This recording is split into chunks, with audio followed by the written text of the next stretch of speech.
যুক্তরাষ্ট্রের ওয়াশিংটন ডিসিতে এই সময়টা জুড়ে চলে চেরি উৎসব। লাখো পর্যটক এই ফুলের সৌন্দর্য উপভোগ করেন। ১০০ বছর আগে জাপান সরকার বন্ধুত্বের নিদর্শন হিসেবে চেরি গাছের চারা উপহার দেয়, যা এখন দুই দেশের বন্ধুত্বের ঐতিহ্য হিসেবে প্রতিষ্ঠিত। ওয়াশিংটন ডিসি থেকে আরও জানাচ্ছেন স্যাম রিয়া। ওয়াশিংটন ডিসিতে প্রতি বছর মার্চের শেষ সপ্তাহ থেকে এপ্রিলের প্রথম সপ্তাহ পর্যন্ত নানা আয়োজনের মধ্যে দিয়ে এই উৎসব উদযাপিত হয়।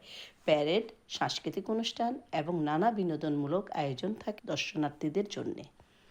এই বছরের অন্যতম আকর্ষণ ছিল ব্লসম ঘুড়ি উৎসব, যা অনুষ্ঠিত হয় ২৯শে মার্চ।